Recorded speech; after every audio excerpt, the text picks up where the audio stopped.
I'm going to use Phil, his girlfriend, and his daughter as an example. They're all wonderful, awesome people, and I hope they know I love them, and I mean nothing negative if I say anything that offends them.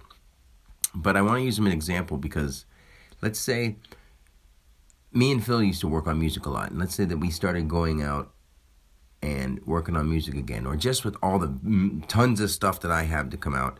Phil helped with some of his time. He actually dedicated some of his time to putting effort into getting my message, which is as well as his message, out. We do care. We do want to help people. And now, when I say my message, healing is here. It is time for us all to wake up. God is real. And I can wake it up in you and show you how you are definitely 100% connected to it at all times. And you continuously let it go.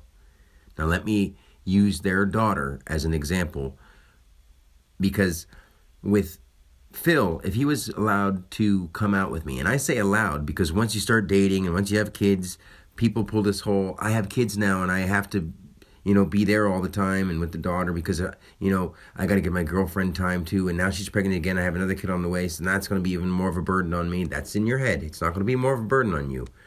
If you truly have people that you can open up and out in the open talk to and say, this means a lot. I want you to see the importance of this subject.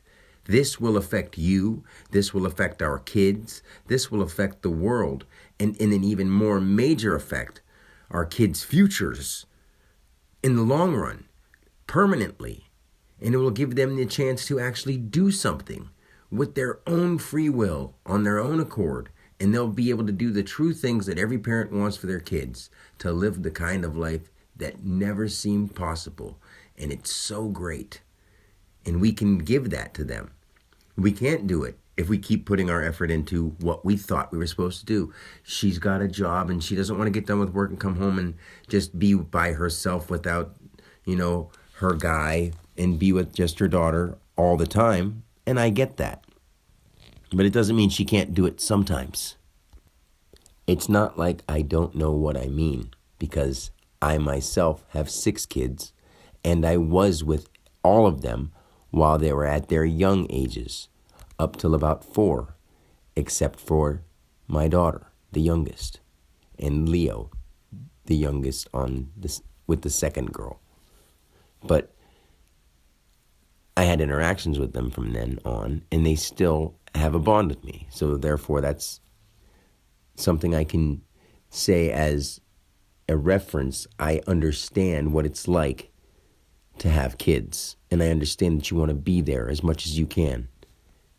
And when you live with them, saying that you can never find an hour or two, ever, not just every week, ever, to make it a priority to work on something that is so important to your spiritual growth that literally just about everything else can be put off to the side. This is about your health, your spirit, and love. The truth about God, about what we're here living to do.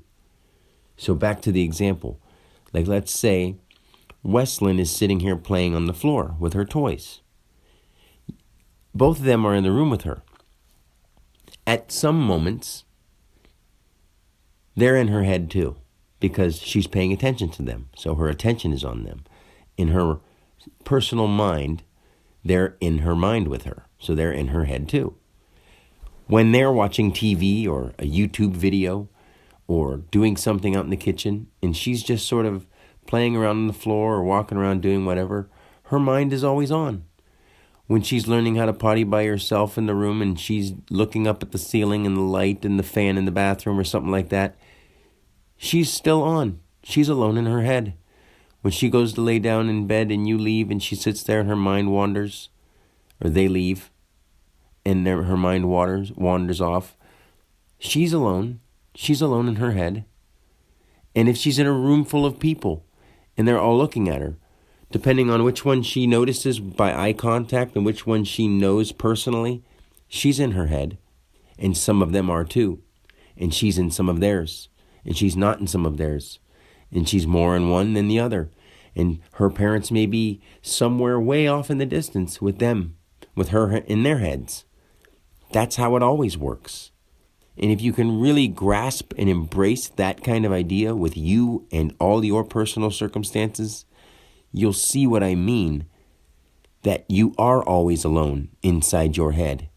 It's just sometimes with your aloneness that will always be there, with you that is always present, or maybe you're not, but let's just say you always are.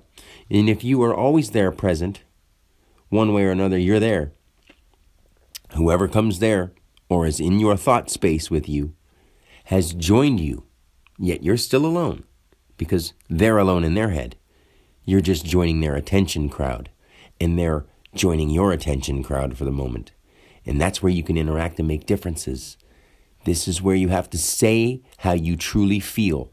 If you want to place your attention on something and get something done for your life, and more importantly, the lives of others, when it's something that can affect them positively and help them, along with helping yourself, then that's something you have to do.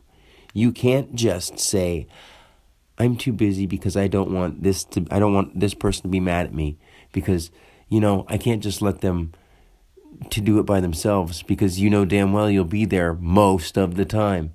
Taking an hour or two or taking a one day out of a month to work on something that means something to you, unless it doesn't, should be something that you are able to do, and not only able to do, something that you will refuse not to do, no matter who is involved in your life.